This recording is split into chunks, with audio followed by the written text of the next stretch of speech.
नमस्कार। मार्केट की उथल-पुथल, ये केओस अक्सर ट्रेडर्स को डरा देता है। लेकिन सोचिए, क्या हो अगर इसी केओस में ही मौके छिपे हों।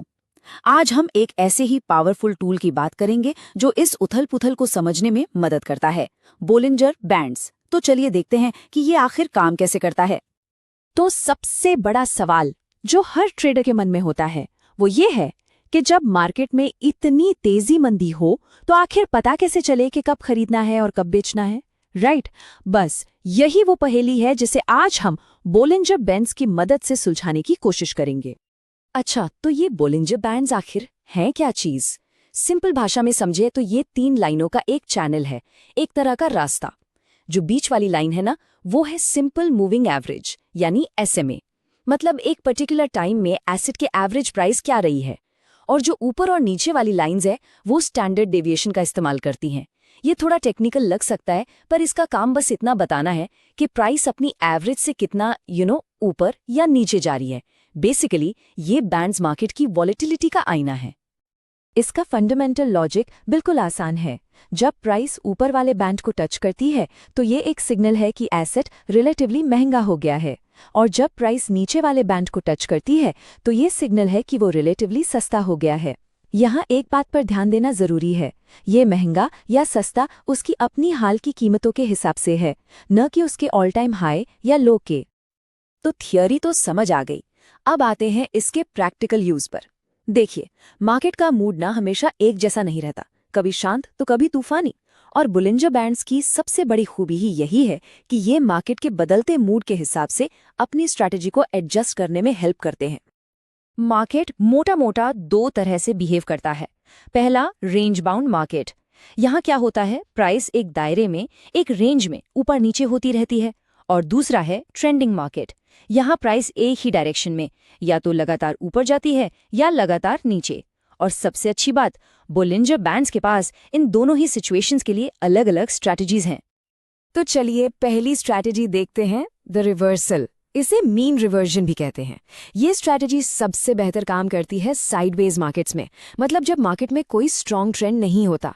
आइडिया बहुत सिंपल है, प्राइस जब भी अपनी एवरेज वैल्यू से बहुत दूर जाती है तो उसकी टेंडेंसी होती है वापस अपने एवरेज की तरफ लौटने की, बिल्कुल एक रबर बैंड की तरह। ओके, तो बाय ट्रेड के लिए सेटअप कैसे बनेगा? स्टेप 1, इंतजार करना है कि प्राइस नीचे वाले बैंड को टच करे। ये पहला सिग्नल है कि एसेट शायद सस्ता हो गया है। लेकिन यहाँ जल्दबाजी बिल्कुल नहीं करनी है। हमें एक कंफर्मेशन चाहिए, एक पक्का सबूत, जैसे कि एक स्ट्रॉन्ग हरी कैंडल बने जो पिछली लाल कैंडल को पूरी तरह से कवर कर ले। ये दिखाता है कि अब बायर्स ने मार्केट में कंट्रोल ले लिया है। और सेल ट्रेड के लिए बिल्कुल इसका उल्टा करना है। प्राइस ऊपर वाले बैंड को टच करती है जो महंगा होने का सिग्नल है। फिर एक बेयरिश कंफर्मेशन कैंडल का इंतजार करना है। और अगर एक्स्ट्रा कंफर्मेशन चाहिए तो RSI इंडिकेटर को भी चेक किया जा सकता है।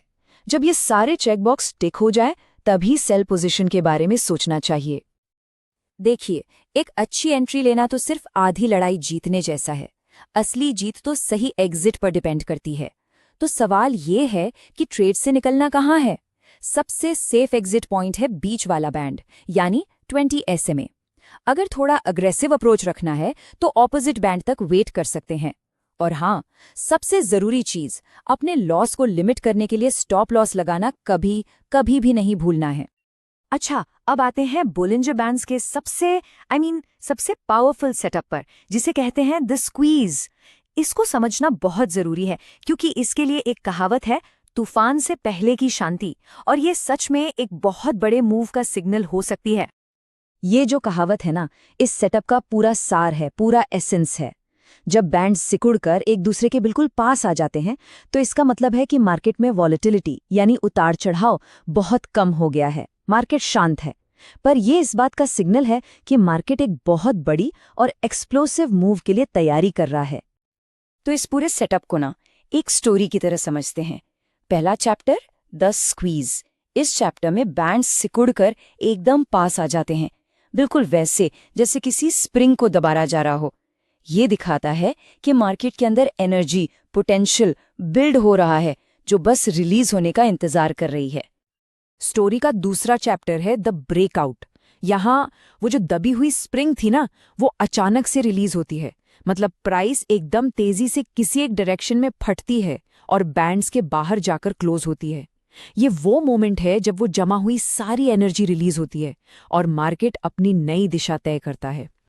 लेकिन एक मिनट, प्रोफेशनल ट्रेडर्स अक्सर ब्रेकआउट होते ही ट्रेड में जंप नहीं करते। नहीं, वो स्टोरी के तीसरे और बहुत इंपॉर्टेंट चैप्टर का इंतजार करते हैं, द रीटेस्ट। इसमें क्या होता है, प्राइस अक्सर टूटे हुए बैंड को दोबारा टेस्ट करने के लिए, उसे छूने के लिए वापस आती है। ये एक तरह का कंफर्मेशन है। ये चेक करता है कि ब्रेकआउट असली है या सिर्फ एक झूठा सिग्नल, एक फेक आउट। ये इंतजार करना बहुत बहुत जरूरी है। और फिर आता है स्टोरी का फाइनल चैप्टर, दी एंट्री। जब रीटेस्ट सफल हो जाता है, मतलब प्राइस बैंड को टेस्ट करके वापस अपनी ब्रेकआउट डायरेक्शन में चलने लगती है, तब एंट्री करना सबसे सेफ माना जाता है। ये पूरा सेटअप, स्क्वीज, ब्रेकआउट, रीटेस्ट, ये मिलकर एक हाई प्रोबेबिलिटी ट्रेड का मौका देता है। मतलब एक ऐसा ट्रेड जिसके सफल होने के चांसेस काफी ज्यादा होते हैं। तो बॉलिंजर बैंड्स एक शानदार टूल है, इसमें कोई शक नहीं। लेकिन सिर्फ इसके भरोसे रहना काफी नहीं है। अपनी ट्रेडिंग को नेक्स्ट लेवल पर ले जाने के लिए प्रोफेशनल्स कुछ एक्स्ट्रा फिल्टर्स और रूल्स का इस्तेमाल करते हैं। चलिए उन पर भी एक नज़र डालते हैं। अपनी एक्यूरेसी बढ़ाने के लिए इन फिल्टर्स को यूज करना चाहिए। पहला, वॉल्यूम। अगर ब्रेकआउट के टाइम वॉल्यूम ज्यादा है तो मतलब उस मूव में दम है। अगर वॉल्यूम कम है तो वो फेक आउट हो सकता है। दूसरा, 200 EMA। ये लॉन्ग टर्म ट्रेंड का राजा है। हमेशा ट्रेंड की डायरेक्शन में ट्रेड करना सेफ रहता है। और तीसरा, मार्केट स्ट्रक्चर।